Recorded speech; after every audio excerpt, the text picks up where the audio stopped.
Hello everyone, welcome to the chapter 1 of Real Earnings Management tutorial. So in this tutorial series or chapter, we're going to look into definition. So more specifically, we're going to look into what's real earnings management and the background of real earnings management as well as the theory aspect. So if you are watching this series for the calculation part, and it will be available in the chapter 4 or the calculation part of the series. But if you are a research student and if you like to learn more about the definitions and the explanation and history of real management, I recommend you guys to go through chapter 1, 2, 3 onwards. And let's dive in. So the first question, what's real earnings management? So it's basically an accounting techniques to produce financial statement to present an overly positive view. So why do they do this? Because if you have a positive accounting statement or positive outlook in the accounting statements, or saying that okay, we are doing financially really well, it's to basically attract investors, increase stock prices, and even to achieve executive bonus. So mainly this is done by the management, the higher management, the board of directors, the CEO, the CFO. Is it a good practice? No, because accounting statement has to present a true and fair view. So doing such malpractices, it is not ethical and it is not professional for an accountant.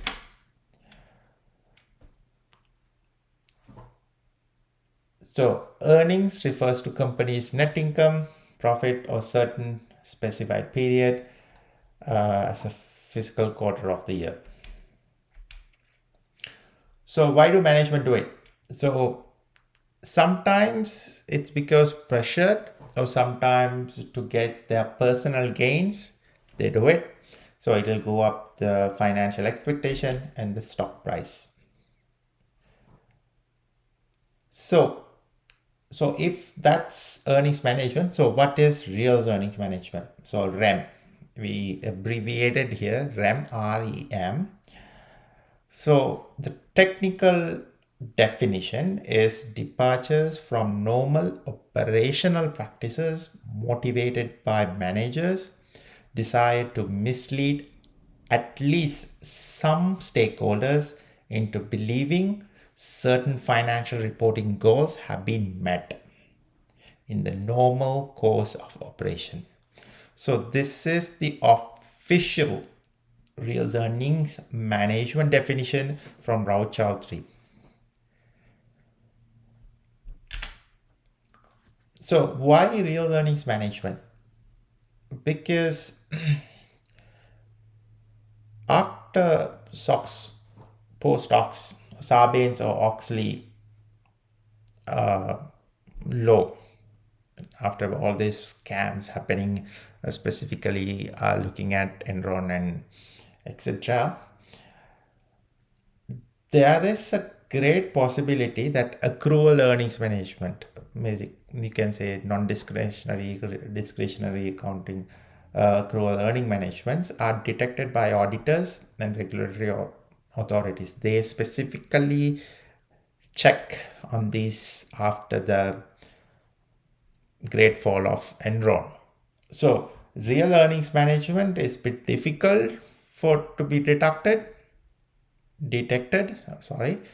be detected. So therefore they use real earnings management. It doesn't mean it is 100% you cannot detect it, but it is detectable, but it is a bit difficult compared to accruals earnings management. The theoretical evidence of why. So we're going to look at so when it comes to signaling, like for example, if you have a good financial performance shown on your financial statements, it can give you vast access to finances like debt financing cost, and even they can get more additional capital participants, etc. In terms of looking from an agency theory, where the shareholders and the management of the company are two separate entities, but both of them working together in order to achieve an organizational goal. But in that occurrence, the management will have some inside information, inside motive to achieve certain personal gains compared to the shareholders' objectives. So that's why I suggest REM disguises true performance of the firm, weakens the usefulness of accounting numbers as an evaluation and monitoring tool. So this is the theoretical evidence of why the earnings management. So if you are an accounting student or a research student or a graduate, you can use these principles, signaling perspective, agency theory, to emphasize, okay, that I am going to do research on REM, or real earnings management. And these are the references used for this study, and this slide will be available for you for future references. Thank you.